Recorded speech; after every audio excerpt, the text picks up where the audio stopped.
Nuevamente, bienvenidos, bienvenidas. Hoy invitamos a María Julia Liosov, que es una economista graduada de la Universidad Nacional del Sur de Argentina, es investigadora de Flaxo, docente en la UBA y en la Universidad Nacional de La Plata de Argentina.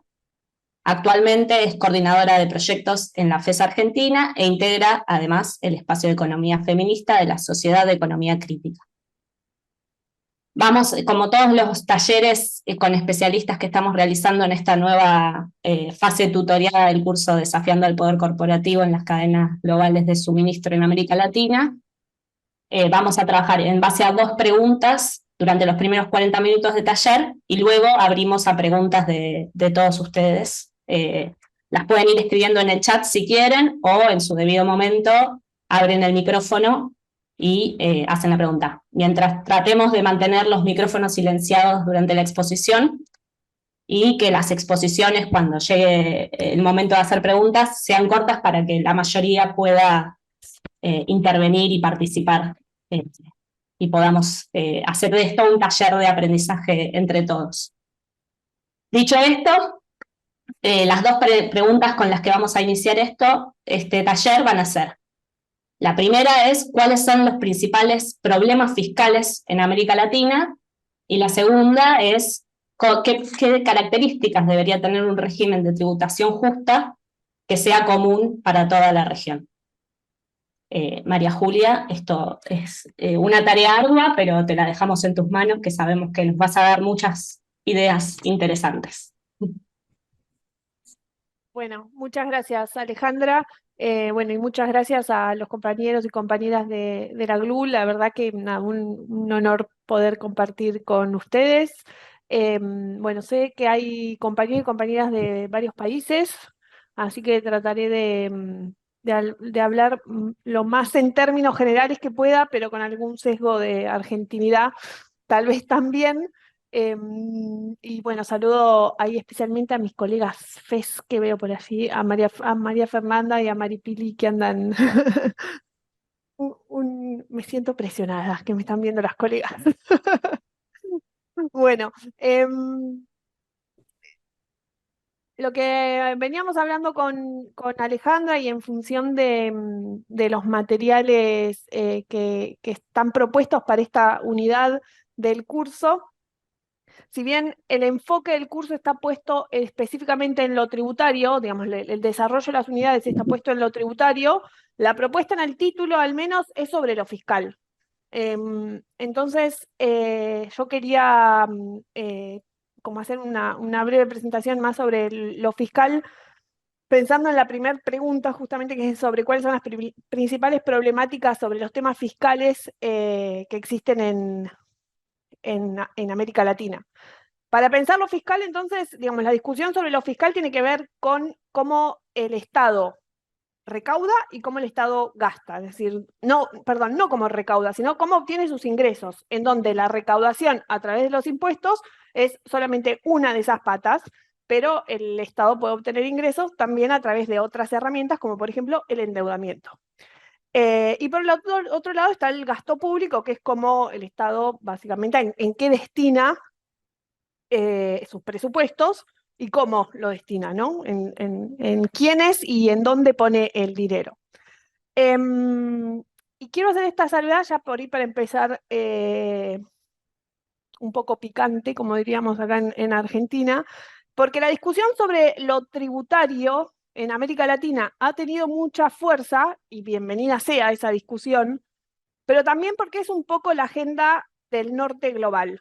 Entonces, digamos, las discusiones que hoy están dando vuelta sobre la tributación son discusiones que a nosotros y a nosotras nos importan muchísimo y que debemos prestarles atención, pero la realidad es que han tenido mucha visibilidad y nuestros gobiernos han empezado a trabajar con mucho más empeño y de manera coordinada, o algunos intentos de manera coordinada, después lo vamos a ir viendo, porque hay una agenda OCDE sobre los temas tributarios, hay una agenda de Naciones Unidas sobre los temas tributarios, y esa es un poco, ¿no? Un poco cómo es que esto ha tomado más preponderancia. yo ahora voy a desarrollar lo tributario, pero no quería dejar de mencionar, y acá viene mi sesgo argentino, que en términos de lo fiscal también es sumamente relevante y que no está siendo tan, y hay como mucho más reparos y muchos más problemas para poder generar una agenda coordinada en la región y a niveles sures globales, digamos, que es la agenda de la deuda, es la agenda de la arquitectura financiera internacional, y es la agenda, eso, cómo se financian nuestros estados más allá de lo tributario. Entonces, solamente para mencionar algunos puntitos, digamos, el endeudamiento de los estados de los sures globales, es una situación bastante clave y dramática en la actualidad que tiene mucha incidencia en la agenda fiscal de nuestros países y que también tiene incidencia en cómo el Estado gasta. Por eso lo traigo a mención, a relación, porque no tiene solo que ver con, o sea, aparece la deuda por el lado de cómo los estados se van a financiar, pero luego tiene una incidencia muy clara en lo que el Estado gasta. ¿Sí? El Estado empieza a desfinanciar ciertos servicios públicos, empieza a desfinanciar la garantía garantizando ciertos derechos porque tiene que garantizar el pago de la deuda. Esto es así en algunas economías con mucha claridad, como bueno, principalmente Argentina, Ecuador, Bolivia también ha tenido algunos problemas, y ni que hablar países de África. Pero en particular esto tiene problemáticas especiales cuando esa deuda es con organismos internacionales como el Fondo Monetario Internacional, que establece condicionalidades a nuestros países,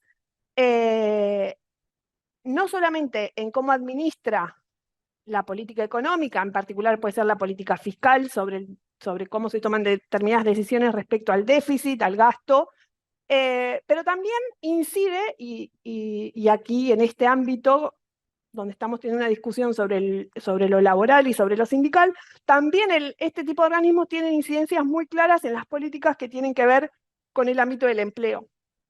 Es sabido que los organismos internacionales, como el Fondo Monetario Internacional, tienen recomendaciones vinculadas a que facilitan o que promueven la contratación precaria o sin convenios colectivos de trabajo, que inciden para que determinados derechos laborales que han sido conquistados por el movimiento de trabajadores desaparezcan, o en debilitar las protecciones sociales. Incluso esto va teniendo algunas consecuencias en los derechos civiles y políticos de la población en general, pero en particular de los y las trabajadoras. Sin profundizar en esto, porque se me va a ir el tiempo, puedo hablar mucho tiempo sobre temas de deuda, pero no quería dejar de plantearlo porque es una problemática clara de la agenda fiscal en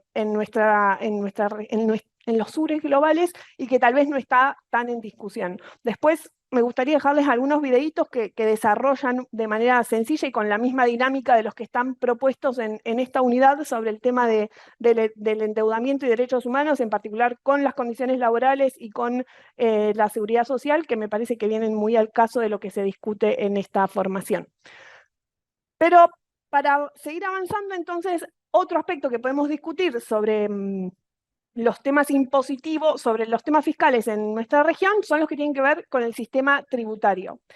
El sistema tributario en nuestra región, obviamente nuestra región tiene características muy heterogéneas, no todos los países son iguales, pero sí podemos decir que en términos generales es una región que tiene sistemas tributarios muy regresivos, es decir, que no contribuyen en ningún sentido a la equidad fiscal o a la justicia fiscal.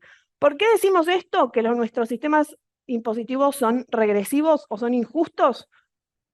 Porque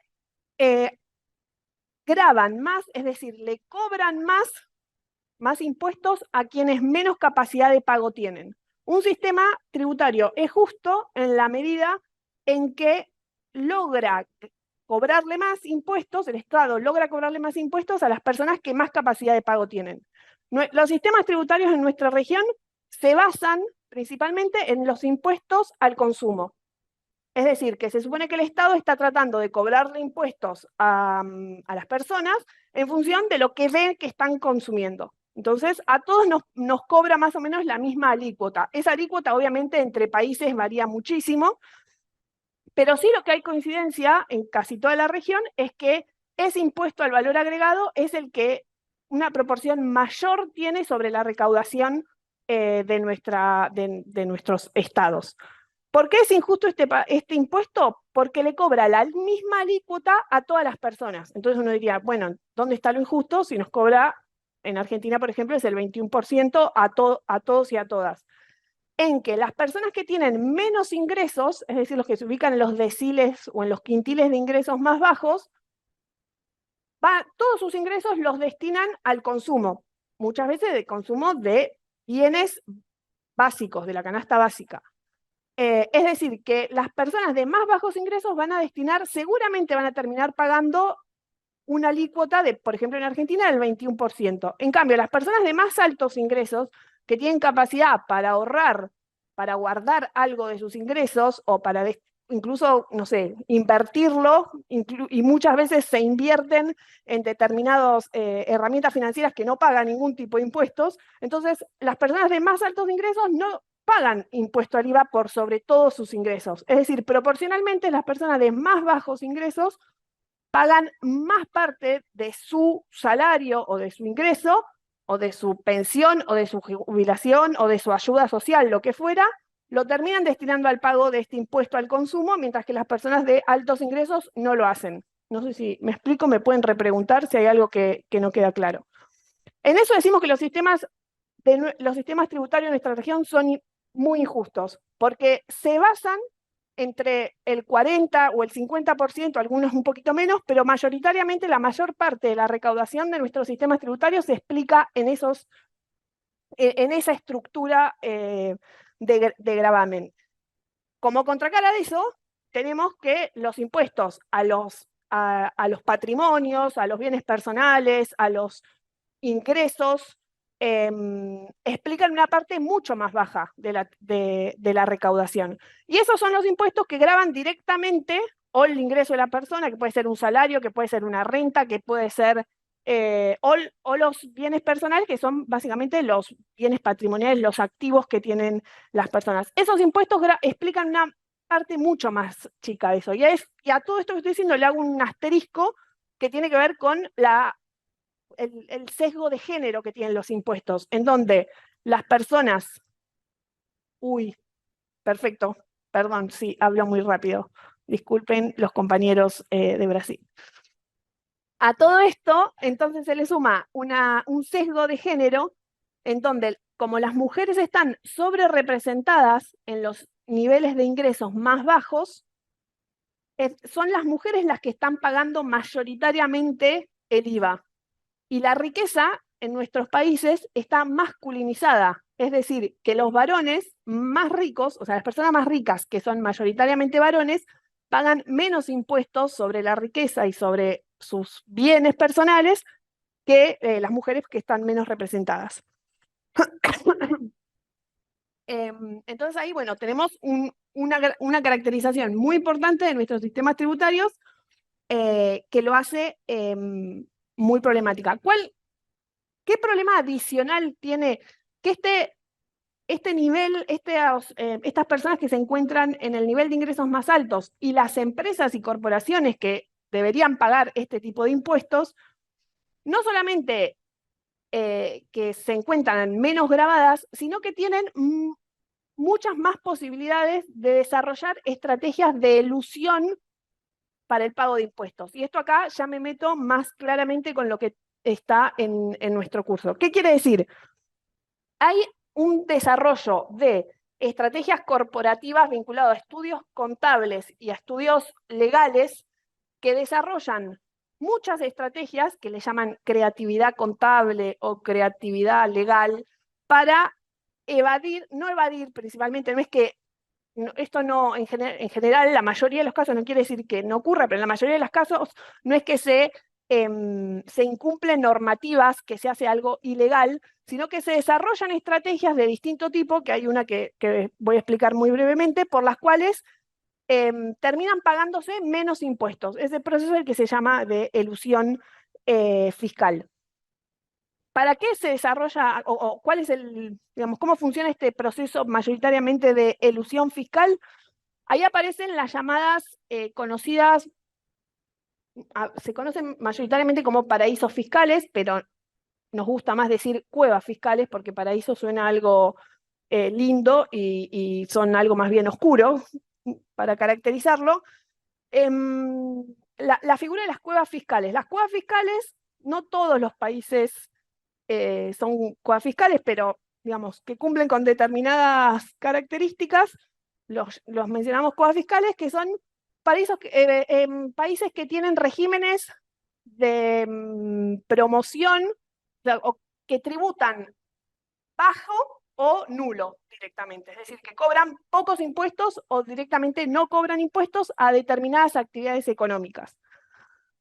Entonces, las grandes corporaciones que deberían estar tributando, pagando impuestos por estos bienes personales o ganancias, establecen una serie de mecanismos que en general el más conocido es el de manipulación de los precios de transferencia, por las cuales trasladan sus ganancias a estos países que son las cuevas fiscales, o las cuevas fiscales.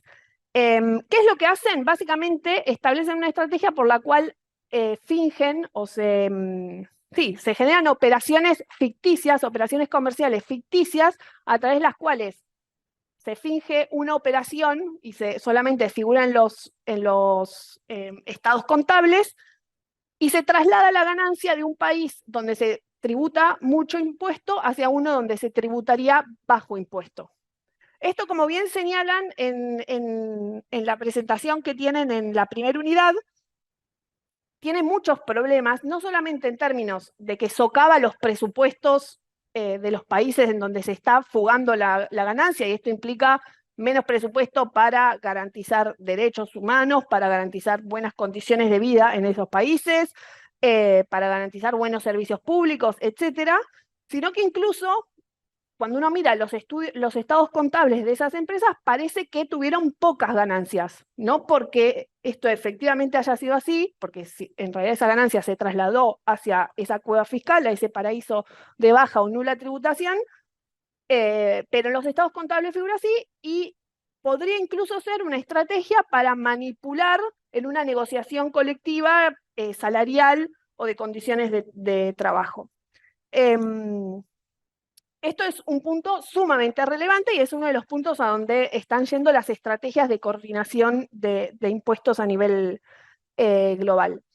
Pero el otro punto relevante que también tiene que ver con esta cuestión de cómo se va moviendo la ganancia, que todo este movimiento de traslado de ganancias genera una competencia tributaria entre países que básicamente termina siendo una competencia en nuestros países de pobres contra pobres. Digamos, en nuestra propia región se establece una competencia por disminuir las alícuotas que pagan nuestros países para inducir la inversión extranjera directa desde cada uno de nuestros estados. Esto no es solamente un problema en nuestra región, esto es un problema a nivel global. Es más, la mayoría de las cuevas fiscales o los paraísos fiscales son países que están en Europa, son estados en Estados Unidos, es decir, no son problemáticas exclusivas del subdesarrollo, por decirlo de ese modo despectivo, pero sí es una problemática muy concreta que está ocurriendo a nivel global. Creo que, no sé cómo voy, sí, estoy bien con el tiempo. Dejaría hasta ahí como a grandes rasgos. En todo caso podemos profundizar después. Y me queda la segunda pregunta. Sí, la segunda pregunta vamos a repetirla, así podés tomar un poco de agua, respirar. Me aceleré. Claro. ¿Qué características debería tener un régimen de tributación justa y común para la región latinoamericana? Bien. Aquí, bueno, también desde la bibliografía y desde los videos que teníamos en el campus, ya había varias puntas que yo voy a retomar algunas de ellas y agregar algunas otras. Una estrategia, por supuesto, para pensar en términos regionales es, en grandes rasgos, es la coordinación regional. Y esto puede parecer bobo, pero em, no lo es, no es para nada obvio, porque la cuestión fiscal y en particular la cuestión tributaria, históricamente se toma como una política que es a instancias nacionales, de fronteras hacia adentro de los países. O sea, tradicionalmente la política tributaria no es algo que se discute con nuestros vecinos, con nuestras vecinas. Em, entonces, pensar la política tributaria en términos de una política tributaria justa, sostenible, equitativa, progresiva, tiene que ser sí o sí pensada en términos internacionalistas y en nuestro caso para pensarlo desde América Latina. Y esto ya es así por razones obvias sobre cómo se mueve el capital transnacional, ¿no? Como el capital ha adquirido una forma, y esto no es reciente, pero ahora con las cuestiones vinculadas a la digitalización es mucho más obsceno, podríamos decir. O sea, no hay forma de pensar la política tributaria de los países si no la pensamos en términos internacionalistas. Y ahí, bueno, traigo en primer lugar la discusión que se está teniendo a nivel regional de la plataforma por una tributación global incluyente, sostenible y equitativa. Y hago un breve comentario sobre qué es esto. En enero de este año, del 2022, el gobierno de Petro convocó a los países de la región a conformar esta plataforma de tributación global, incluyente, sostenible y equitativa, en los cuales, bueno, tuvo distintas instancias de discusión, inclusive con sociedad civil, con algunos espacios de la academia, con, bueno, CEPAL tuvo un rol, está teniendo un rol importante en eso, después podemos charlar más sobre eso. Pero en julio de este año quedó conformada una plataforma, ¿sí? Concretamente, que, bueno, por ahora la presidencia pro tempore la lleva el gobierno de Colombia y tiene secretaría en CEPAL. ¿Cuáles son las discusiones que se están llevando desde esa agenda? Y que es un poco la agenda global, justamente. La discusión sobre la tributación unitaria. Esa discusión se está llevando acá en la región también. Es decir, ver cómo grabar actualmente la lógica de las empresas transnacionales que logran tener sedes bajo formas de cáscaras de offshore en países de bajo o nula tributación y logran generar este proceso que mencionaba antes de manipulación de precios de transferencia. Entonces, establecer una tributación unitaria, es decir, que las empresas paguen impuestos por toda su actividad en toda la cadena, y no por cada uno de los países en donde están, donde obviamente eso genera que los países trasladen, que las empresas trasladen la ganancia hacia el país que más les convenga. Si van a pagar por toda su actividad económica, no importe dónde estén ubicándose en términos para tributar, pierde fuerza esa estrategia. El problema allí, y es la discusión que se está dando, es, bueno, después cómo se reparte lo que se grabó, lo que la empresa tributó, ¿no? A qué país de donde está ubicado le corresponde cada una de las partes. Bueno, y ahí hay distintas posiciones. La segunda discusión tiene que ver con las alícuotas comunes, justamente para tratar de desincentivar este mecanismo de competencia tributaria, establecer pisos de tributación para que todos los países graben a partir de eso. El tema es que, bueno, ahí la propuesta más fuerte es la de OCDE, de la OCDE, y el piso que se está promoviendo desde ese espacio es de un 15%, y bueno, la crítica desde nuestra región es que en realidad el promedio de la alícuota para ese tipo de impuesto en nuestra región es más alto, está incluso casi llegando a un 25%, por lo cual si se establece un 15%, en realidad va a funcionar como un techo, es decir, nosotros ahora estaríamos cobrando más de lo que están proponiendo, eso sería un problemón.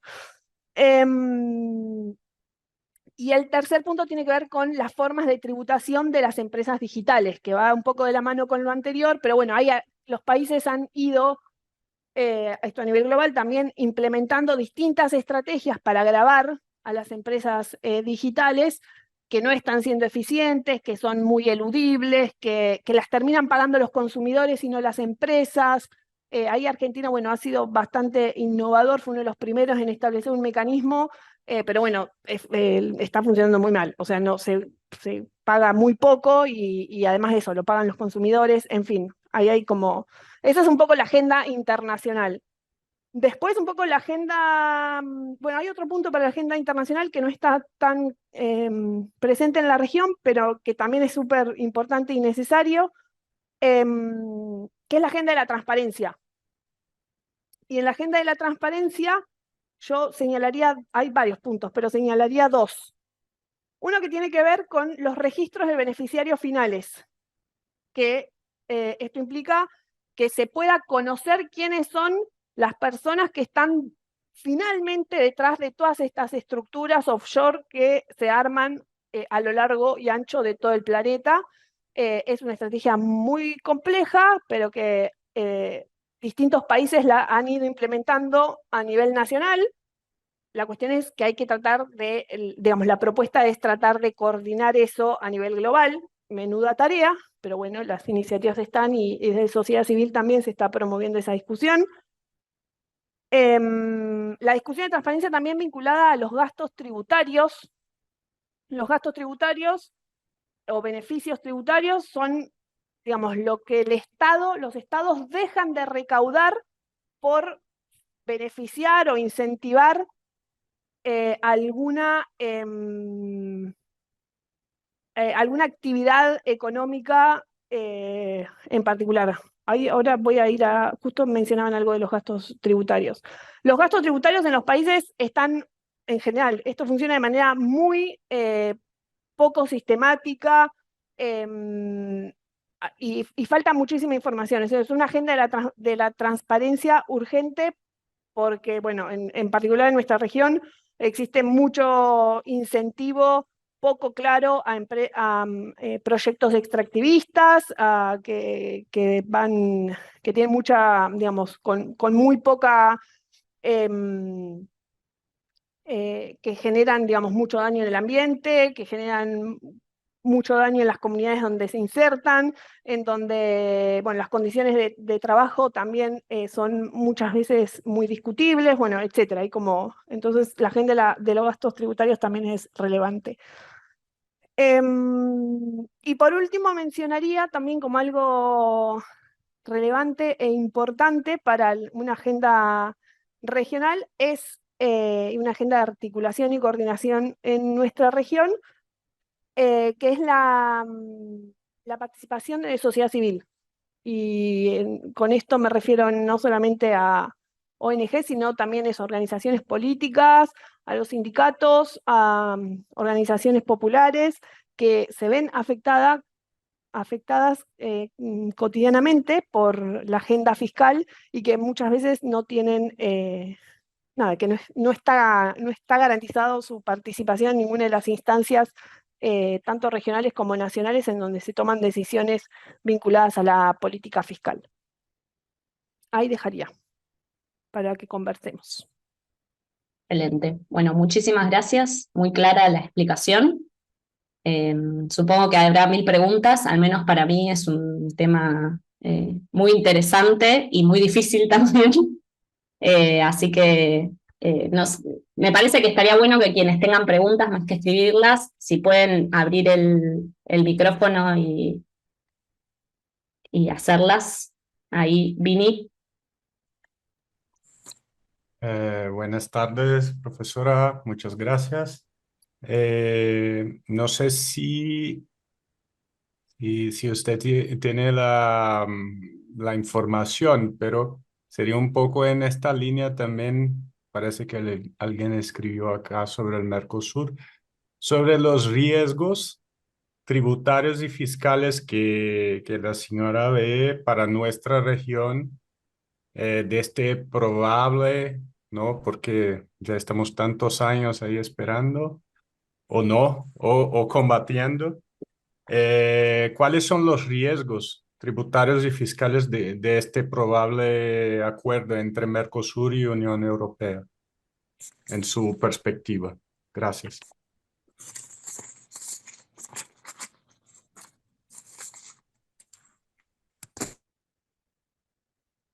¿Alguien más tiene? Hagamos una ronda. No sé si puedo leer. Creo que había dos comentarios, ¿no? El de Isis, no sé si querés hacerlo públicamente o si no, leo el comentario. Bueno, sí, voy a hablar, ¿sí? Buenas tardes, profesora. Sí, en realidad era el aspecto del gasto tributario, ¿no?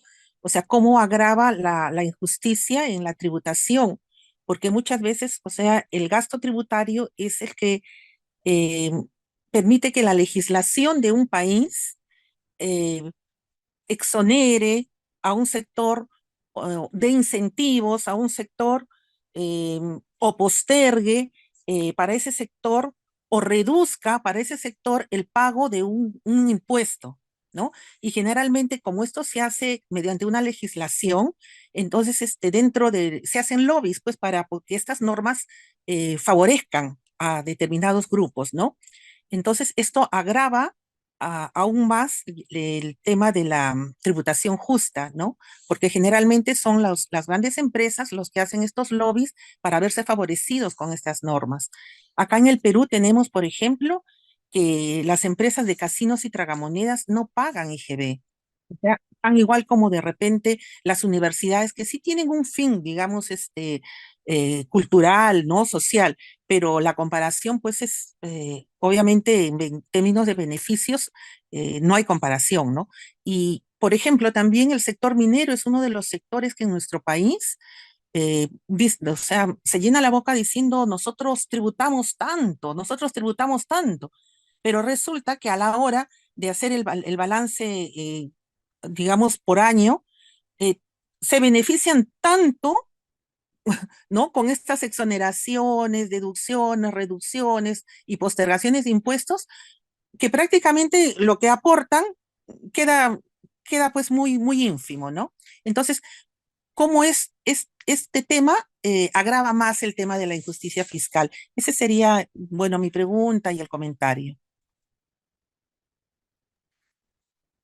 Ahí tenemos también otro comentario en relación al Mercosur, si hay una posibilidad de que el Mercosur cree un régimen fiscal común, una moneda única. Bueno, me parece que igual eso excedería un poco el tema del curso, pero sí, esto me parece que es interesante retomar que esta iniciativa de la que hablaba María Julia me parece que es más grande aún que dentro de los marcos del Mercosur. Entonces, bueno, ahí en realidad estaríamos achicando el debate, me parece que es más de la región de América Latina.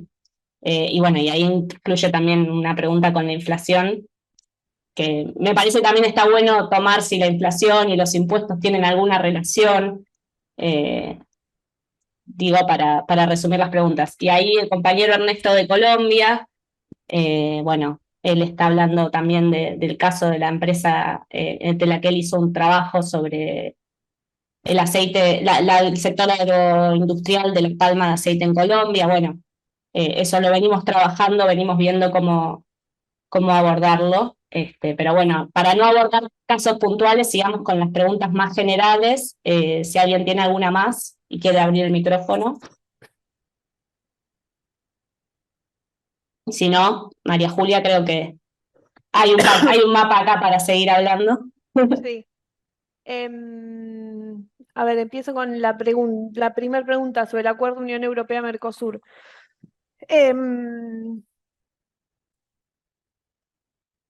Bueno, uno de los principales problemas que tiene el acuerdo Unión Europea-Mercosur es que en realidad hay, por lo menos tanto desde la Unión Europea como de Mercosur, hay muy poco estudio de impacto de ese tratado, que esa es una de las grandes críticas que tiene desde nuestros países, en ningún sentido, ni en términos, bueno, algunos de los pocos estudios que hay son de impacto ambiental que han sido hechos desde Europa y no desde nuestra región.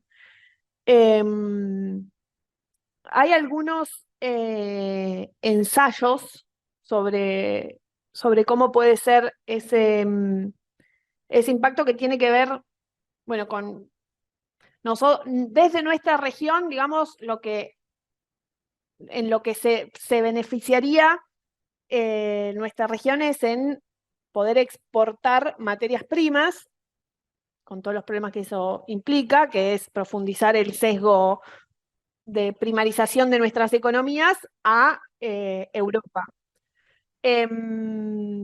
Eso tiene o sea, eso por un lado se supone que implicaría mayor recaudación por derechos de exportación.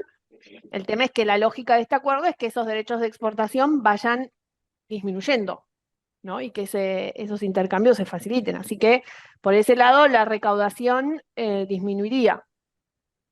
Y lo mismo ocurre cuando miramos los permisos de importación de los productos. Nuestros países recaudan,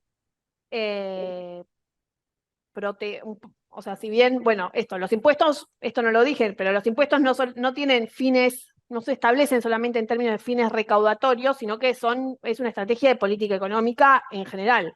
Entonces, muchas veces los impuestos a las importaciones lo que hacen es, más allá de lo que cobran por importar y lo que puedan recaudar por un producto que viene desde el exterior, sino que protegen nuestras industrias.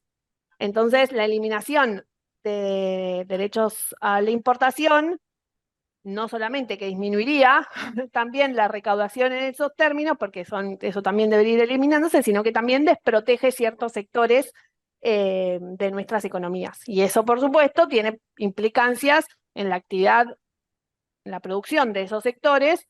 La industria automotriz es una de las que más problemas podría tener, la industria textil también, y eso implicaría, bueno, como una consecuencia de la contracción de la actividad económica de esos sectores, una contracción en el empleo. Así que, digamos, muy a grandes rasgos, eso podría ser una mirada negativa en términos de recaudación sobre el acuerdo Unión Europea-Mercosur. Lo que mencionaba la compañera de los gastos tributarios, bueno, justo creo que ella escribió ahí cuando yo estaba mencionando ese tema. Claramente, sí, es un punto de la agenda el tema de los gastos tributarios. No solo porque y refuerzo de nuevo la cuestión de la transparencia, no solamente porque los gastos tributarios en sí no son una mala palabra, ¿sí? Ahí la compañera decía la disminución de la alícuota de IVA para algunos, por ejemplo, para las universidades, bueno, no sé si dijo IVA, pero de impuesto al consumo para las universidades, pero no sé, muchas veces las editoriales también tienen tasas alícuotas más bajas, bueno, en términos de género, no sé, los productos para la gestión menstrual también son sectores que muchas veces tienen alícuotas diferenciadas, los productos de la canasta básica alimentaria, en fin, hay un montón de gastos tributarios que tienen mucho sentido.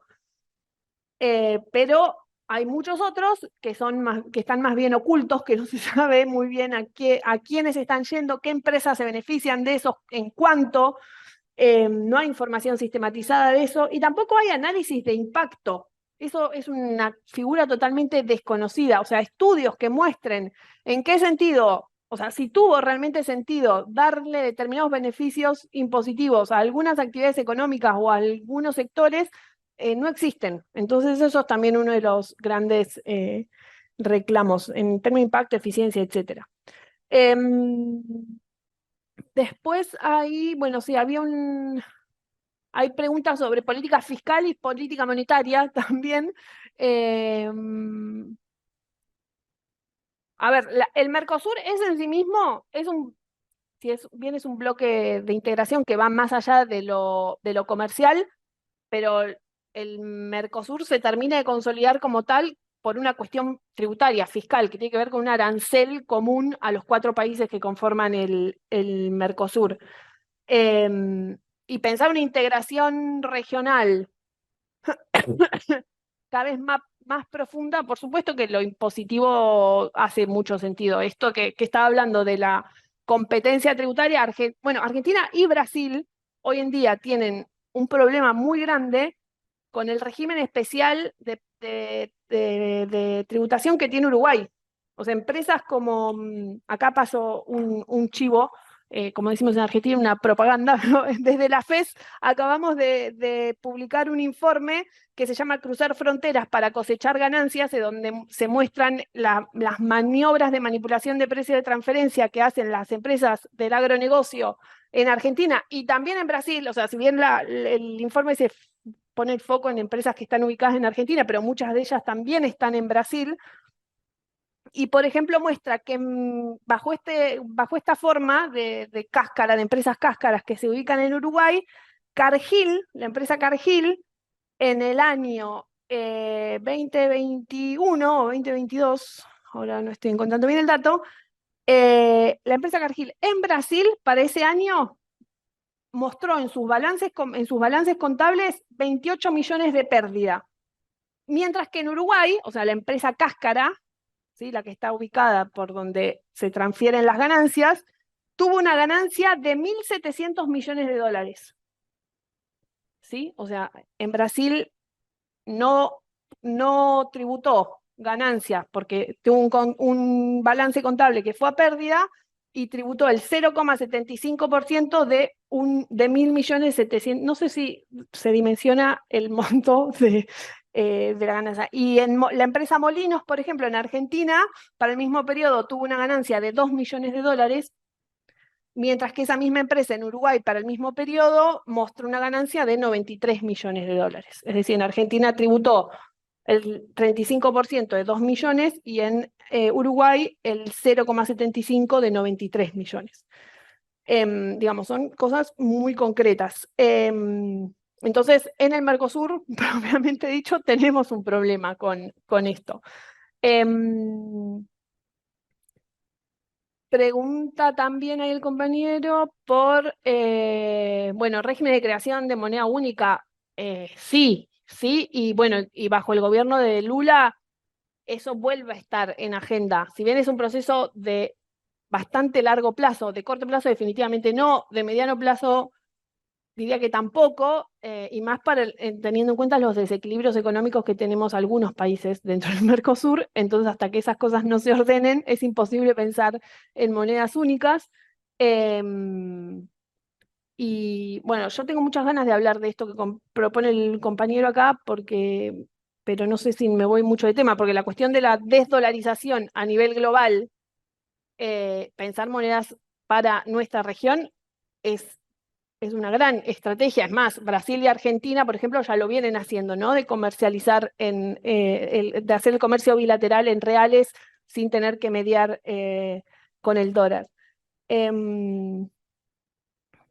Y la respuesta a la inflación, eso es un seminario aparte, entero Claro. de 2 meses. Pero bueno, monedas comunes son una herramienta, podrían ser una herramienta, pero bueno, ahí eso, se necesita ordenar, digamos, que todos los países tengan un orden macroeconómico más o menos similar. En este momento, con una economía como la Argentina principalmente, no Uruguay, no es el caso ni de Uruguay, ni de Brasil, ni de Paraguay, por supuesto, Argentina se hundiría aún más atándose a cualquier otro país, tanto en términos de inflación y en déficit y en muchos otros. Podemos hablar de inflación también, pero no sé ni por Ay, dónde. claro, ¿por dónde empezamos? Mafe. Sí, yo tengo una pregunta sobre esta iniciativa de Petro y como los avances reales, es decir, fuera de, no sé, como el meme de expectativas versus realidad, eso, es decir, cuáles son los avances reales y cómo viendo la realidad geopolítica de nuestra región y nuestros gobiernos en este momento, como cuáles son las posibilidades de que avancemos en por lo menos uno de los puntos que se plantearon. ¿Voy con eso ya? Sí, sí. Salvo que alguien tenga algún comentario más, creo que no, nadie levantó la mano, así que. Estaba viendo lo único. Guillermo creo que tiene la mano levantada, ¿no? Abran el micrófono los que quieran hablar ahora o callen para siempre. No, mentira. Olá, boas noites a todos. Saludo, Guilherme, sou tutor aqui da Glu, brasileiro e estudante de comércio exterior. Bueno, es perfeito as respostas, professora. E só para complementar, porque no Mercosul temos uma problemática em Brasil, que é sobre a federalização, né, desses tributos de importação e exportação para deixar mais forte os outros países da América para chegar junto, ter mais confiança, não? Porque é um passo muito importante e é o que temos assim de algo maior, de mais concreto de la região. As outras questões são mais bilaterais. Eu miro desta forma e esta iniciativa de Petro é importante, mas mirando é uma coisa temporária, sim, uma coisa paralela, entende? O problema está, como tu disse, este tempo que necessitamos cambiar representantes que tenham a visão de juntar com os outros países. É um pouco disso. Muchas gracias. Bien, empiezo ahí por el compañero. Sí, también no lo mencioné y lo había puesto ahí en su mensaje. Obviamente que la cuestión tributaria, además de la complejidad de la heterogeneidad entre países, hay que adicionarle que los países que tienen regímenes federales, donde cada estado o cada provincia tiene potestad para tener sus propios tributos, bueno, ahí se complejiza todo muchísimo más. Por eso no estamos hablando de tener una moneda única, pero también la cuestión tributaria es una cuestión de mediano plazo porque tiene muchísimas complejidades. Por eso esta agenda que se está planteando ahora tiene como 3 puntos bastante específicos. Y sobre en qué está actualmente la plataforma. Bueno, la plataforma se conformó finalmente, eso tiene un secretariado bajo el gobierno de Colombia, que bueno, tuvo su reforma fiscal como una de las principales políticas del gobierno de Petro. Políticamente está acompañada y muy apoyada en el gobierno de Brasil y en el gobierno de Chile. Ahí estaba rastreando qué países habían firmado ya.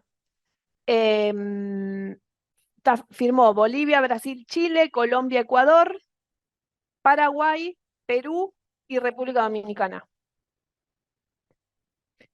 Pendiente de firma, que manifestaron de alguna forma algún interés, está en Argentina, que Argentina no participó en la cumbre del gobierno, pero está pendiente de firma, Barbados, Haití, Honduras, Nicaragua y Uruguay. O sea, hay de todos colores y ámbitos, tanto firmados como pendientes de firma. Y bueno, y México lo tiene en consideración, digamos, está un poco más avanzado de que todavía no firmó, pero en concreto todavía no firmó. Se armaron 2 comisiones de trabajo que empezaron a armar una agenda concreta. El secretario está en CEPAL, así que todo eso lo está se está coordinando desde allí. Y hay mucho trabajo de sociedad civil dando vueltas, donde se está tratando de armar un comité de asesores que esté detrás, pero bueno, hay mucho lobby también desde los sectores privados que también quieren tener su propio comité de asesores. Hay como detrás de toda esta estrategia está muy fuerte una ex colega de la Fundación Ebert, María Fernanda Valdés, que está motorizando muchísimo este proceso y tiene toda una trayectoria muy larga de trabajo con sociedad civil. ella está muy comprometida y garantizando la participación de sociedad civil, que incluye sindicatos. Pero bueno, el lobby también empresarial está muy presente y también está queriendo tener su propio comité. Hasta ahora tiene mucho más fuerza el de sociedad civil que el otro. Pero no, Bueno. o sea, en concreto no sé, no, todavía eso, digamos, no mucho. Bueno, como para ir cerrando, ahí hay una pregunta de Rolando Torres en el chat que dice, ¿ayudaría a que la región tenga una misma recaudación tributaria? Yo me quedé, no sé si alguien tiene algún comentario más para hacer, pero a mí me gustó mucho el concepto de creatividad contable.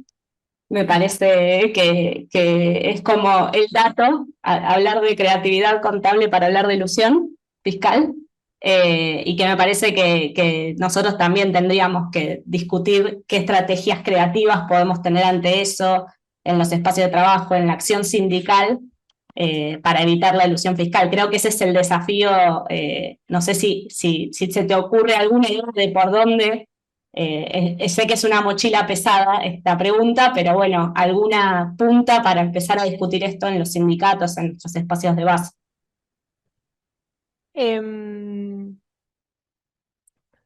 Ahí la pregunta de Rolando, voy primero a la pregunta de Rolando.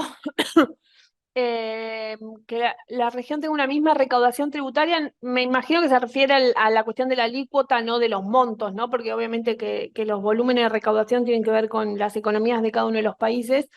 La alícuota sí, para determinar, digamos, para determinados cosas concretas, digamos, un impuesto al consumo con la misma alícuota en toda la región no tiene tanto sentido, pero sí un impuesto a la ganancia o a los ingresos, digamos, aquellos que hacen que el capital se mueva por las fronteras como si nada, buscando esa oferta más barata, que sería esa alícuota.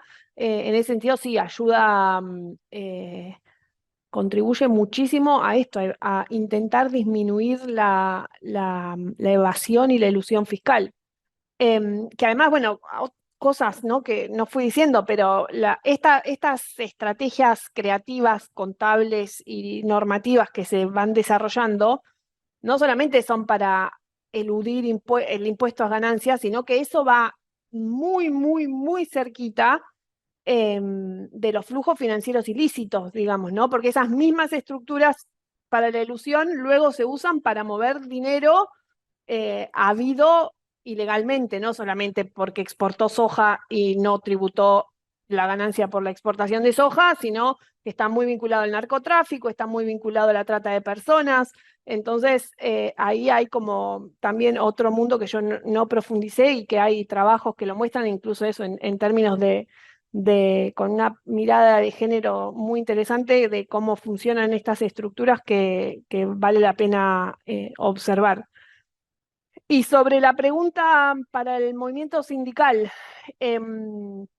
bueno, hay cuestiones muy concretas como las que mencionan en la formación que tienen que ver a cómo también estas estrategias que van implementando las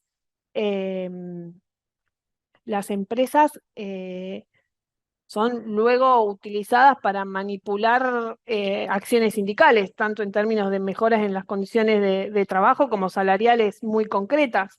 Después me parece eso, que las organizaciones sindicales como organizaciones políticas que tienen mucha incidencia en nuestras sociedades y en términos de pensarnos de manera solidaria con los y las trabajadoras, ya sea quienes están en relación de dependencia, sino con los movimientos de trabajadores desocupados o que están en la economía popular, como le llamamos acá, o informal, el fortalecimiento de los servicios públicos del Estado y todo lo que haga que se socaven los presupuestos para la garantía de esos servicios públicos, de esos derechos, me parece que también tiene que ser agenda de los y las trabajadoras en general.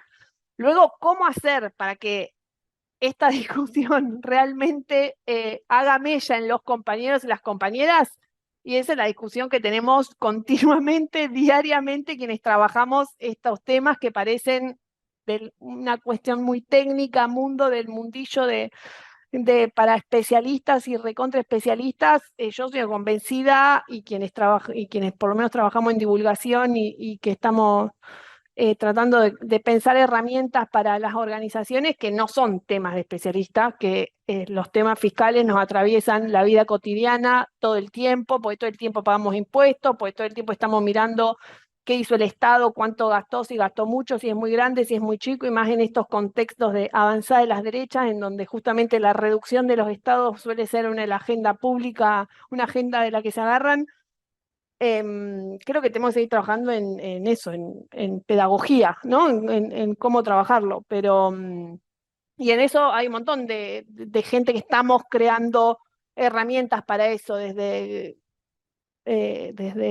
narrativas más sencillas bueno, y por suerte hoy la tecnología nos recontra ayuda con eso, a pensar desde videos, los reels en las redes sociales, los flyers, las ilustraciones. Hay un montón de formas de contar cosas sin necesidad de leerse un paper de 30 páginas en inglés, y eso, hay un montón de gente que sabe un montón y está haciendo esos esfuerzos. Bueno, ya para ir cerrando, porque cumplimos la hora de encuentro, agradecer a María Julia y a todos por este espacio tan enriquecedor.